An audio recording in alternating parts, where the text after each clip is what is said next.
And so what Bahnsen does now, after he's kind of laid out his perspective on materialistic atheism, now what he does is he goes into a series of about 3 or 4 issues that he believes the materialistic atheists, even though we have to deal with every day and they're kind of common sense type of things, he believes that the material atheists worldview cannot handle, right?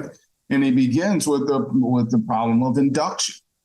Now, this is kind of a famous problem in the philosophy of science, and so he asks us to consider the problem of induction. The problem of induction, he says, might also be called the problem of causality or the uniformity of nature, right? These are some other ways to express this particular problem. He says all science, biology, physics, psychology, even mathematics or whatever, rests upon inductive inferences, right? So inductive inferences take something that we've experienced in the past and projects it into the future, right? That's the basic idea of induction. So we can do an inductive generalization, for instance, where we say, this has happened in the past at this time, and the same thing has happened in the past at this time, and therefore it happened in the past at this time.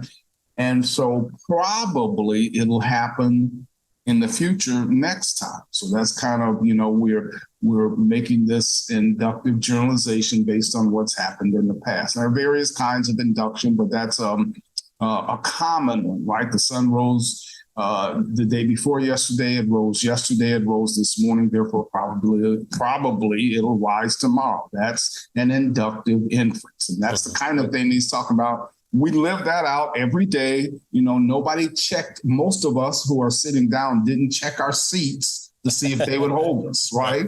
Because the last time they held us, and so we just assumed that probably it'll hold us this time, right? Are we guaranteed that? No, and that's what Bahnsen is going to point out here. There is a serious problem with regard to induction, especially if you're a materialistic atheist. Right.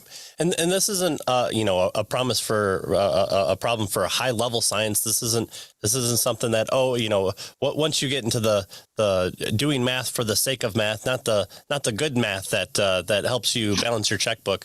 I mean, these are the concepts that we teach at the very basic level to elementary school kids learning science. We teach them, okay, here's the 5 points of science. You have your observations, you have your hypothesis, you have your testing.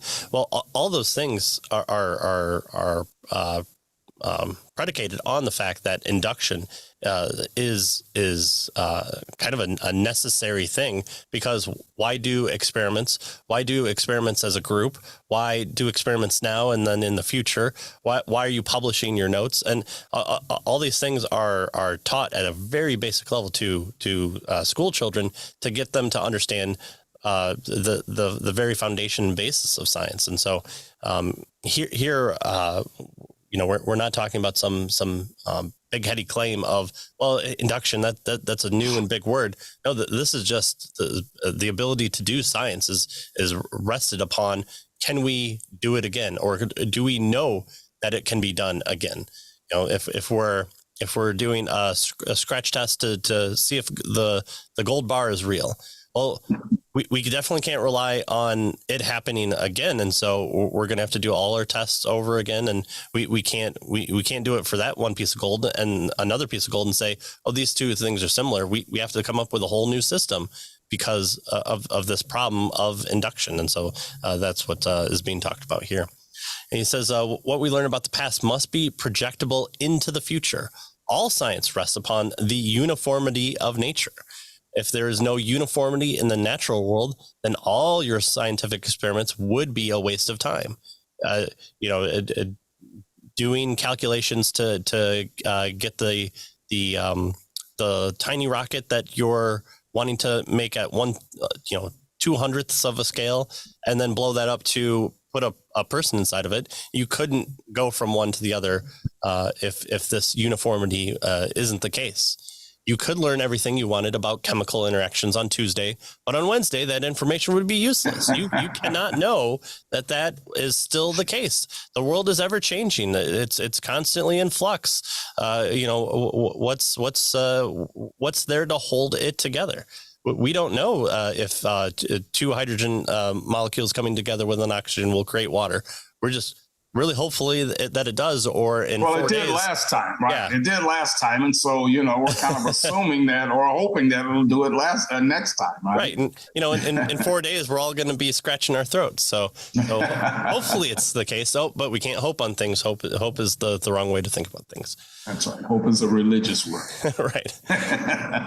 So in a broad sense, induction is the view that the future will be like the past, that the future relationships between events will resemble past relationship events. And so when we're talking about induction, it might be kind of a new word to you, but all we're saying is what happened in the past is what will happen in the future on things that we commonly know and understand to be the case.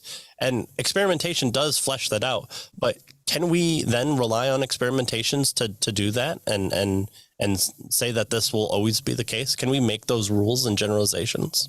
Right. And that's what he wants to push with regard to the materialistic atheist.